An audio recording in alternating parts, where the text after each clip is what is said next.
Olá pessoal, tudo bem com vocês? Estamos aqui dando início às nossas videoaulas, em continuidade aos temas de processo civil que estavam sendo vistos nesse primeiro semestre de 2020.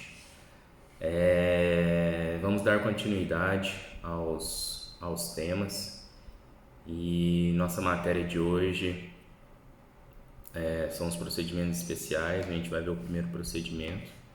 E a gente espera que essa situação não se prolongue, de videoaula, é um pouco cansativo. Prometo gravar aí em torno de 3 módulos de 30 minutos para vocês acessarem, a respeito de cada tema. Continuaremos com o material teórico, que agora é imprescindível que vocês leiam para acompanhar as videoaulas, certo? E continuaremos com as questões. As questões referentes a esse tema de hoje, que vai ser a ação de consignação e pagamento, já foram feitas, Amanhã eu estarei disponibilizando as aulas do próximo procedimento especial juntamente com as questões. E aí fica a cargo de vocês verem, visualizarem, a videoaula no tempo de vocês e fazerem as atividades no tempo proposto por cada professor. Então a gente dá continuidade, sem mais delongas, para não perder tempo, aos procedimentos especiais, que estão dispostos no Código de Processo Civil entre os artigos 580 a 718. Nada mais são que procedimentos que possuem regras mescladas, ora do processo de conhecimento, ora do processo de execução, num único procedimento. Então a gente vai ver que são procedimentos possuem regras específicas e é por isso que eles são chamados de procedimentos especiais, certo? Então, os procedimentos especiais eles se dividem em procedimentos especiais de jurisdição contenciosa, que são aqueles em que há o litígio. E também nós temos os procedimentos especiais de jurisdição voluntária, são aqueles que a gente busca a tutela do Estado para convalidar atos praticados, na vida civil que não tem litígio. Exemplo, um testamento, quando você quer formular um testamento que é a manifestação da sua vontade, para que seja efetivada após a sua morte, e quer registrar esse testamento, quer fazer ele da forma pública, o que você vai fazer? Você vai buscar a tutela do Estado para homologar essa sua vontade, certo? Então, são essas regras básicas, no tocante aos procedimentos especiais, E aí a gente já começa com o primeiro, que é a ação de consignação e pagamento. Já conversamos sobre ela, numa live que a gente fez na semana passada, bem de forma superficial, na resolução das 3 questões a respeito dela. E aí a gente viu que a ação de consignação e pagamento é aquela em que o devedor busca, o devedor é o titular, da ação, ele vai ser o autor da ação, ele busca se desvincular do vínculo jurídico existente entre ele e o credor, certo? Então, há situações em que o credor não é encontrado, o credor ele se recusa a receber, ou há dúvida, a respeito de quem seja o credor, que se permite, o ajuizamento da ação de consignação em pagamento. Uma das circunstâncias que acompanha e valida o pagamento é o tempo, A obrigação ela deve se executar oportunamente, respondendo à parte que estiverem atrás pelos prejuízos daí dela decorrentes, Então, ao retardamento do cumprimento da obrigação, denomina-se mora. Então, a mora é uma das circunstâncias em que implica, o ajuizamento da ação de consignação e pagamento. Essa mora que implica o ajuizamento da ação de consignação e pagamento, normalmente é o que? Aquela mora, do credor em receber. E aí as situações, que estão dispostas lá no artigo 304 do Código Civil, que permitem, né, que fala que qualquer interessado na extinção da dívida pode pagá-la usando, se o credor se opuser, dos meios conducentes à exoneração do devedor. Então, a fim de possibilitar a satisfação desse direito, né, de se liberar o vínculo obrigacional, criou-se a modalidade o quê? De consignação em pagamento, que pode se dar ou via depósito judicial, né, ou através do estabelecimento bancário, né, quando a quantia devida for somente em dinheiro. Todas as situações estão lá no artigo 334 do Código Civil. Então, é permitido ao devedor, quanto ao terceiro, né, que estiver impedido de efetivar o pagamento, né, consignar o valor devido para que se veja extinta o quê? A obrigação existente entre o credor e o devedor.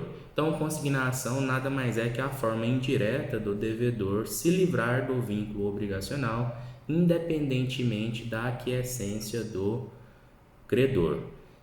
Isso nos casos e formas legais que estão no artigo 334 do Código Civil, direito material, estudado por vocês, aplicado agora, né, ao processo. Então, dentro do Código de Processo Civil, lá no artigo 539, é dito que a consignação será requerida nos casos previstos em lei. E os casos previstos em lei está lá no Código Civil, né, no artigo 334, especificamente no 335, que são 5 situações. Primeira delas, se o credor não puder ou sem justa causa recusar receber o pagamento ou dar quitação na forma devida. Quando o credor não pode, né, ou ele não quer, sem uma causa justa, receber o pagamento do devedor, ou ainda dar quitação. Você quer pagar e o cara não quer fornecer o recibo. Você vai pagar? Não, porque quem paga mal paga 2 vezes. Inciso 2, se o credor não for nem mandar receber a coisa no lugar, tempo e condições devidas, né? Quando vocês definem uma obrigação, credor e devedor, é definido o local de pagamento. E se descumprir dessa situação, normalmente pelo credor, vai ensejar o quê? O ajuizamento da consignação em pagamento pelo devedor. Inciso 3, se o credor for incapaz de receber, for desconhecido, declarado ausente ou residir em local incerto ou de acesso perigoso ou difícil. O cara mora lá no meio do morro do Rio de Janeiro, por exemplo, né? É o seu credor, você deve para ele. Você vai lá pagar? Não, você pode ajuizar uma ação de consignação em pagamento. Se o credor for incapaz, adquirir uma capacidade, né, no curso da sua vida, né, ou você não souber quem é, ou se ele tiver desaparecido, você devia com um credor que morava lá em Brumadinho e não foi encontrado. É uma situação que se permite o ajuizamento da ação de consignação em pagamento. Inciso 4, se ocorrer dúvida sobre quem deva legitimamente receber o objeto do pagamento. Esse foi o objeto da nossa questão, né?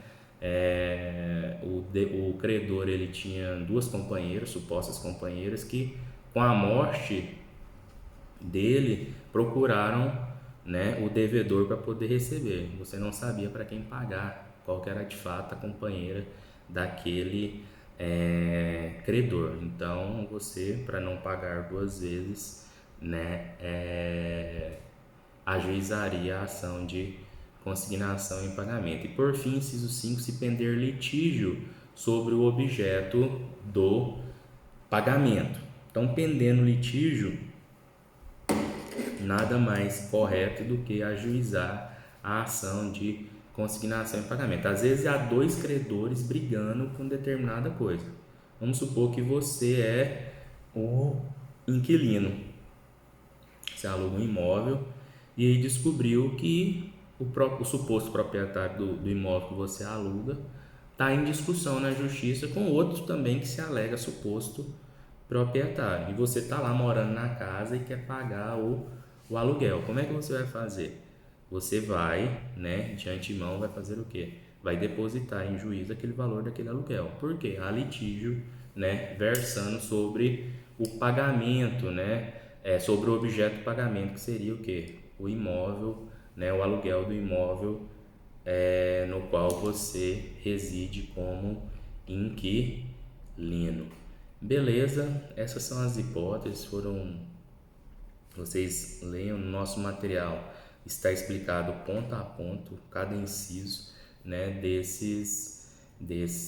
do artigo 335, que são as hipóteses que permitem a ação de consignação em pagamento. Sobre o objeto da consignação em pagamento, está lá no artigo 539 que a ação de consignação em pagamento só pode ter objeto as obrigações de dar dinheiro ou outro gênero de coisa, né? A coisa pode ser fungível ou não fungível, móvel ou imóvel. Exige, portanto, que a prestação seja em regra líquida e certa. Prestação que é essa? Prestação a se consignar. Beleza? Segundo o nosso mestre Humberto Teodoro Júnior, né, a liquidez e a certeza da obrigação não equivale à indiscutibilidade da dívida, nem à simples contestação do credor, à existência ou ao quantum da obrigação conduz o que? Necessariamente ao reconhecimento da sua iliquidez e gera improcedência da consignação. Então vamos lá, esmiuçando. Se o vínculo jurídico existente entre as partes não revela no primeiro momento a dívida líquida e certa, não poderá o credor ser compelido a aceitar ou reconhecer um depósito inicial como hábil a realizar a função de pagamento. Observação: as obrigações de fazer e não fazer não podem ser adimplidas por meio da ação de consignação em pagamento, até porque são incompatíveis com o depósito íncito à consignação. Beleza? Observação: obrigações de fazer e não fazer não podem ser adimplidas por meio da ação de consignação em pagamento, porque são incompatíveis com o depósito, né, íncito à consignação. Então, nosso Código de Processo Civil, ele traz duas hipóteses de consignação. A primeira delas é a extrajudicial e a segunda é a judicial. A consignação extrajudicial, ela pressupõe algumas coisas. Extrajudicial, antes da gente entrar nos pressupostos, é aquela que é feita no estabelecimento bancário, né? Aquela que não demanda a busca da tutela jurisdicional para que seja feita a consignação em pagamento. Então, ela pressupõe credor certo ou certeza da titularidade do crédito. Não posso ter dúvida quanto ao credor e tenho que ter certeza, né, sobre, né, quem seja o titular do crédito. Se desconhecer quem seja o credor ou se duas ou mais pessoas se apresentem como tal, não poderá ser utilizada a consignação extrajudicial. Segundo pressuposto, o devedor ele deve ser o credor deve ser o quê? Capaz. Se ele for incapaz, sem chance da consignação ser extrajudicial. E o credor deve ser solvente, né? Ele não pode correr contra ele a ação buscando a declaração da sua insolvência. Ou ainda, você não poderá entrar com ação de consignação e pagamento contra uma empresa que esteja passando por recuperação judicial ou que teve sua falência decretada. Beleza? E por fim, deve-se haver certeza do objeto da obrigação. Havendo litígio, apenas o depósito judicial liberará o devedor. Beleza? Tranquilo. Como é que se dá o procedimento? Né? Você procurará um estabelecimento bancário oficial, Caixa ou Banco do Brasil. Onde não houver, poderá se procurar outros bancos, né, privados para tal. E aí, o credor procurado, você vai falar que quer consignar um pagamento por conta, né, das situações acima. Exemplo: você é empresário, e você mandou sua funcionária embora e você tem um dia para poder fazer o acerto dela e ela não compareceu nesse dia. O que você vai fazer? Você vai procurar um estabelecimento bancário e vai proceder à consignação extrajudicial. Ela vai ser notificada por uma carta com aviso de recebimento, né? Que tem um prazo, né, de 10 dias para ela comparecer à agência e levantar aquele depósito que foi feito, certo? Então, o que acontece? A quantia fica à disposição do credor, que deve se manifestar por escrito a sua justa recusa ao recebimento, certo? Então, por exemplo, caso ela discorde que o depósito não é integral, ele deve indicar, enquanto credor, o quê? A importância faltante. Havendo a recusa manifesta, poderá o devedor, né, dentro do prazo de um mês, ajuizar a ação de consignação em pagamento. Então, recapitulando, nós estamos vendo a hipótese, né, de consignação extrajudicial, né? Procurou o estabelecimento bancário, o banco notificará o credor que há um depósito lá em seu favor e ele deve o aceitar. Se aceitar, libera o devedor da obrigação ou ele deve manifestar a sua recusa. Nessa hipótese de manifesta recusa, ele terá um mês para poder utilizar-se, valer-se do procedimento judicial, né? Esse prazo aí de um mês, ele consta no artigo 539, parágrafo 3º. Beleza? Tranquilo aí, pessoal? Vamos supor que o devedor não ajuiza a ação naquele prazo previsto. Gente, ele não pega o dinheiro para trás para poder ajuizar a ação nesse caso. O dinheiro está lá depositado no banco. O credor recusou a receber. Ele aproveita desse depósito e o prazo de 30 dias é para que ele não perca esse depósito.